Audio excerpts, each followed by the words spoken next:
دو دلوں کی داستان قسط نمبر 32۔ دونوں جوڑیاں سٹیج پر بیٹھے سب کی آنکھوں کا مرکز بنی ہوئی تھی۔ من بار بار لمس کو چھیڑ رہا تھا، جبکہ وہ بیچاری دلہن بنی اسے کچھ کہہ بھی نہیں سکتی تھی، لیکن گور ضرور رہی تھی۔ من، انسان بن جاؤ ورنہ بغیر لحاظ کیے تمہارا سر پاڑ دوں گی، وہ دانت پیستے بولی۔ او جان من، تمہیں آج کھلی آزادی ہے، جو کرنا چاہو کر سکتی ہو۔ من راجپوت آج تمہیں کچھ نہیں کہے گا، تم کچھ کہہ کر تو دکھاؤ، صبح سب کو تمہاری لاش ملے گی کمرے سے، وہ اسے باقاعدہ دھمکی دیتے بولی۔ یہ تو صبح پتہ چلے گا کس کی لاش کہاں سے نکلتی ہے، کون بولتا ہے اور کس کی بولتی بند ہوتی ہے۔ وہ اس کی طرف جھک کر زومنی لہجے میں بولا تو بیچاری لمس اسے اب کی بار گور بھی نہ سکی۔ وہیں دوسری طرف مصدق اور ایزل ہنستے مسکراتے ایک دوسرے سے باتیں کر رہے تھے۔ صفیہ بیگم بار بار آ کر دونوں کو منع کر رہی تھی کہ دلہنیں بنی ہو تھوڑا چپ کر کے بیٹھو، لیکن مجال ہے جو چاروں کو کوئی فرق بھی پڑا ہو۔ آخر کار تنگ ہو کر وہ خود سٹیج سے اتر گئی۔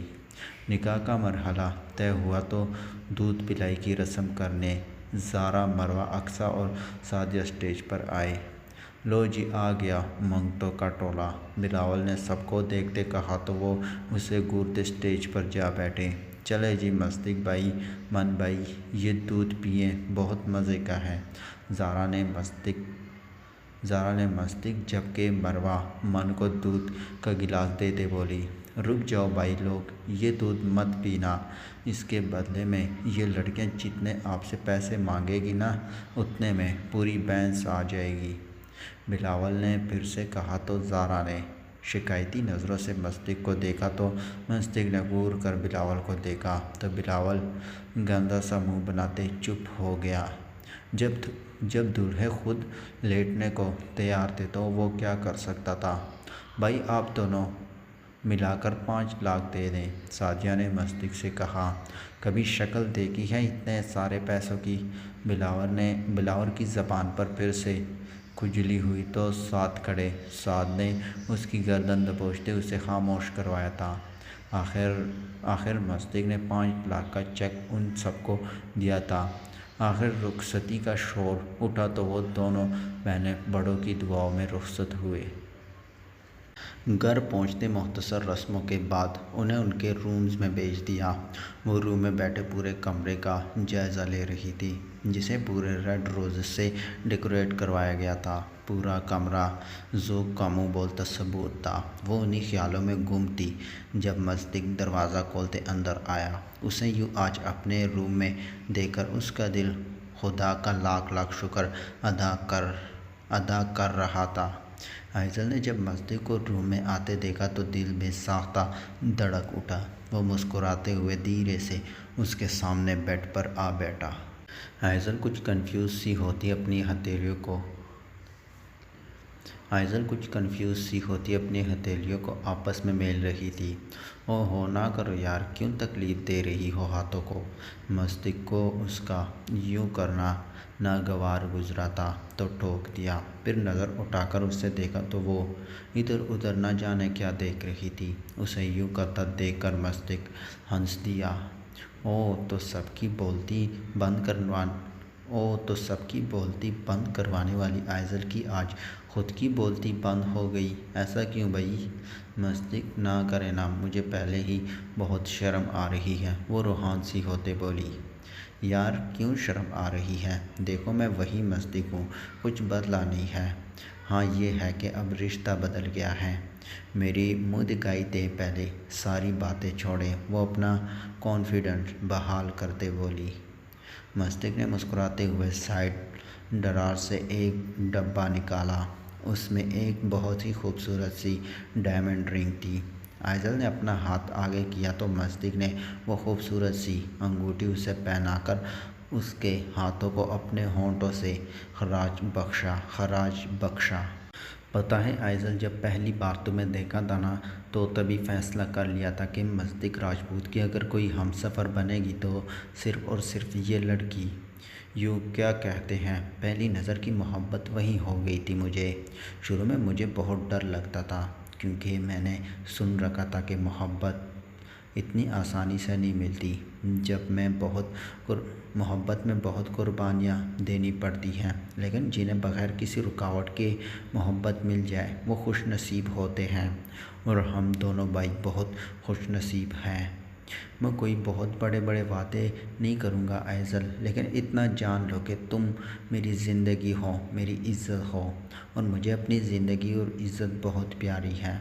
وہ یک ٹک اسے دیکھی جا رہی تھی۔ بہت پیارا بولتا تھا وہ، یوں کہ سامنے والے کو اپنے سحر میں جکڑ لیتا تھا۔ مصدق میں پوری کوشش کروں گی کہ آپ کی امیدوں پر پورا اتروں، کبھی آپ کو مجھ سے کوئی شکایت نہ ہو۔ آپ کی عزت میری عزت ہے، اور مجھے میری عزت بہت عزیز ہے۔ ایزل اس کا ہاتھ اپنے ہاتھ میں لے کر بولی، اگر آج تم سے کچھ مانگوں تو دو گی؟ وہ اس کی آنکھوں میں دیکھتے بولا، جی مانگے، کیا چاہیے؟ چھوڑو، تمہارے بس میں نہیں، بتائیں مجھے کیا چاہیے، میں پوری کوشش کروں گی، آپ بتائیں، پکا دو گی؟ وہ وعدہ لیتے بولا، جی آپ بتائیں، آج مجھے میری بیوی سے کس چاہیے۔ مصدق نے کہا تو ایزل کا چہرہ سرحد سے سرخ ہوا۔ میں نے کہا تھا نا کہ تمہارے بس میں نہیں ہے، وہ اس کی خاموش رہنے پر بولا، لیکن جھٹکا تو تب لگا جب ایزل نے نرمی سے اپنے لب اس کے ماتھے پر رکھے، پھر باری باری اس کی آنکھوں اور گالوں پر محبت بھرا بوسہ دیتے اس کے سینے میں منہ چھپا گئی۔ مصدق نے مسرور ہوتے اسے کسی متاع جان کی طرح خود میں سمیٹ لیا تھا۔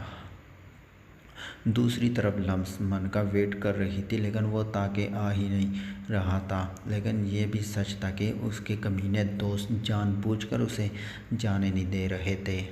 بڑی مشکلوں سے وہ سب سے جان چھڑواتے روم میں آیا تھا۔ جیسے ہی وہ اندر آیا، اس کا استقبال کشن نے کیا تھا۔ بم شکل کشن کیچ کرتے اس نے سامنے جوالا مکھی بنی اپنی دلہن کو دیکھا، جس کی نظروں سے لگ رہا تھا کہ کچا چبا جائے گی۔ یار لمس، ایسے کون کرتا ہے؟ دولہا ہوں میں۔ وہ اس کے سامنے بیڈ پر آ بیٹھا۔ اوہ، بڑا خیال ہے کہ دولہے ہو تم۔ میں کیا گدھی ہوں جو یوں تمہارے انتظار میں بیٹھی رہوں؟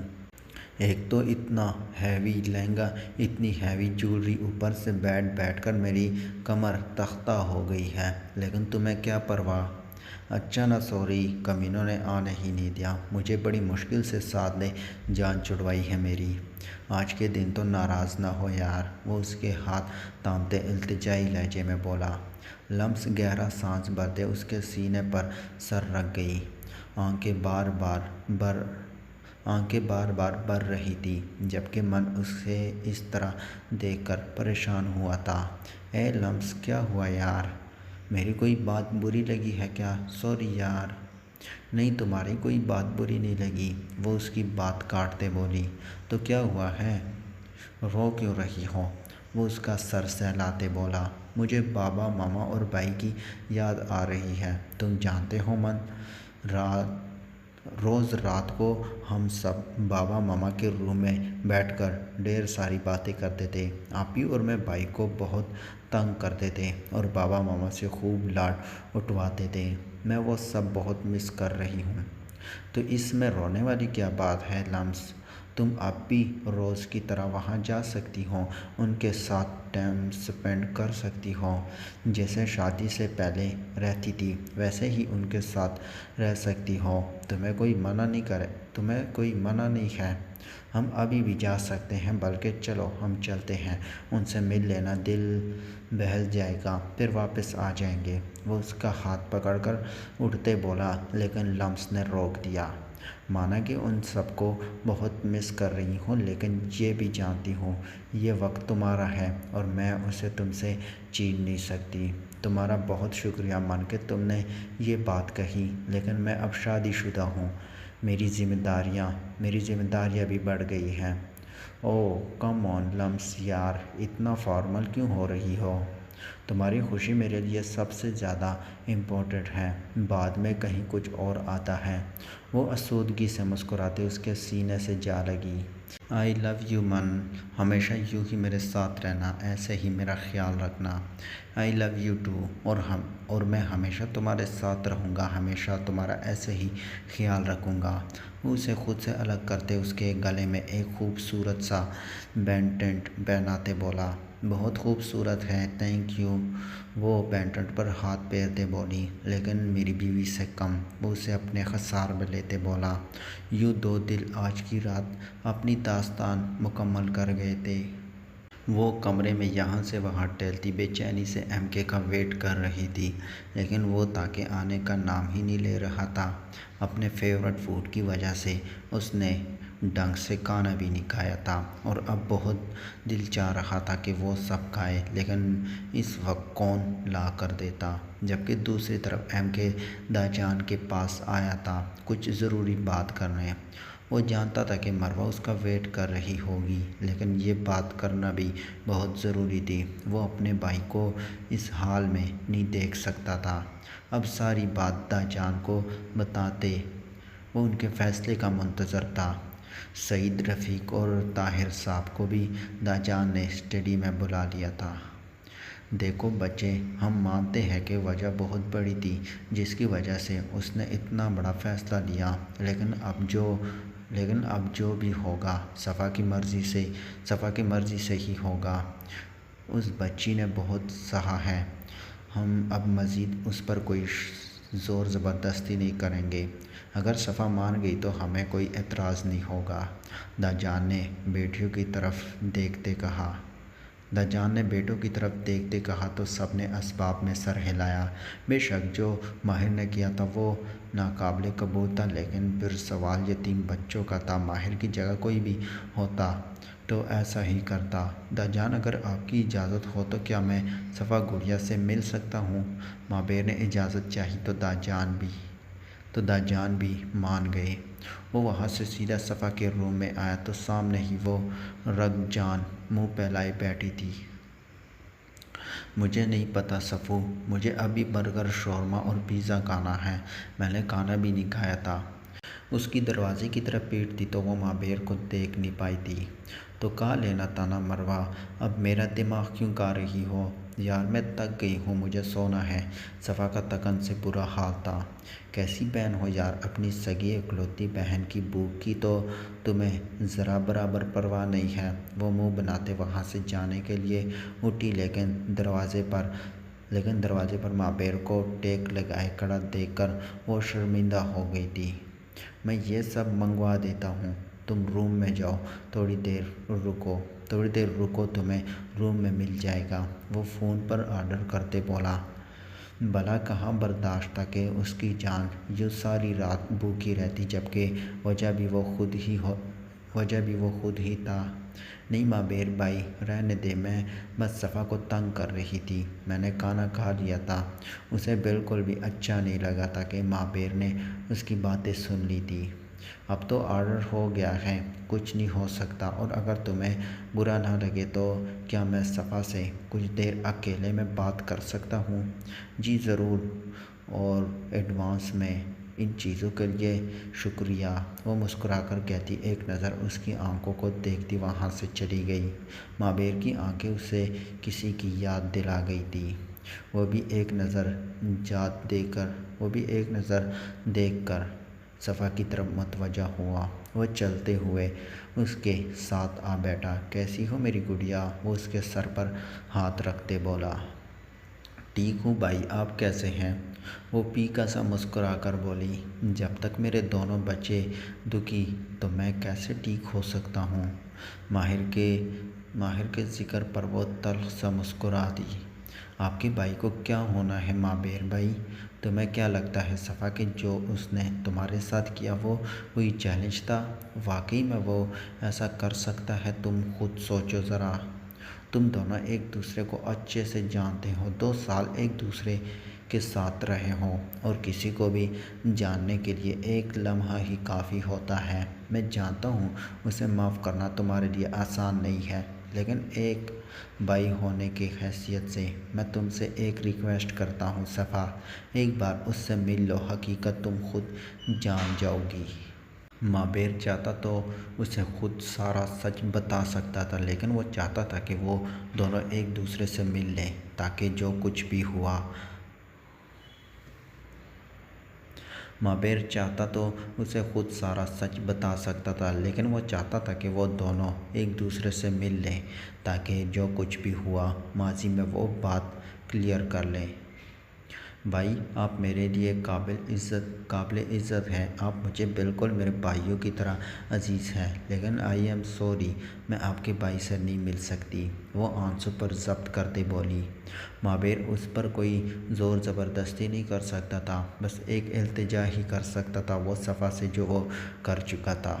میں سمجھ سکتا ہوں صفا، لیکن ہو سکے تو میری بات پر سوچنا ضرور۔ تصویر کے دونوں رخ دیکھنے چاہیے، کیا پتہ جیسا ہم سوچ رہے ہوں ویسا حقیقت میں نہ ہو۔ اور ایک بات ہمیشہ یاد رکھنا، میں ہمیشہ تمہارے ساتھ ہوں گا۔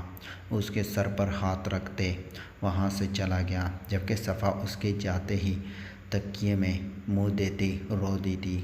کبھی کبھی دل کہتا تھا کہ ماہر ایسا کچھ نہیں کر سکتا، لیکن دماغ کہتا تھا کہ کیسی محبت ہے جس نے بڑی محفل میں ذلیل کر دیا تھا۔ یہی وجہ تھی وہ کوئی فیصلہ نہیں لے پائی تھی۔ اب نہ جانے قسمت میں کیا لکھا تھا ان کی، یہ تو رب بہتر جانتا تھا۔ اگلی صبح کسی کے لیے خوشگوار تھی تو کسی کے لیے سوگوار۔ آج سبھی لوگ صبح دیر سے اٹھے تھے، اس لیے سب لوگ لیٹ ناشتہ کر رہے تھے۔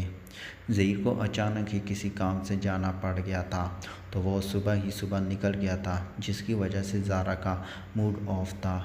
آ جائے گا میرا بھائی، ایسی بھی کیا بے چینی آپی، مروہ نے زارا کے کان میں جھکتے کہا تو زارا نے جھٹ سے اس کی طرف دیکھا۔ کیا مطلب؟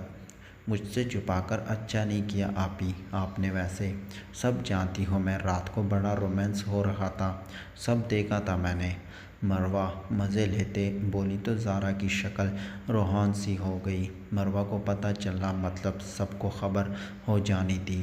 مروہ پلیز اس بارے میں کسی کو کچھ مت بتانا، زارا اس کی منت کرتے بولی۔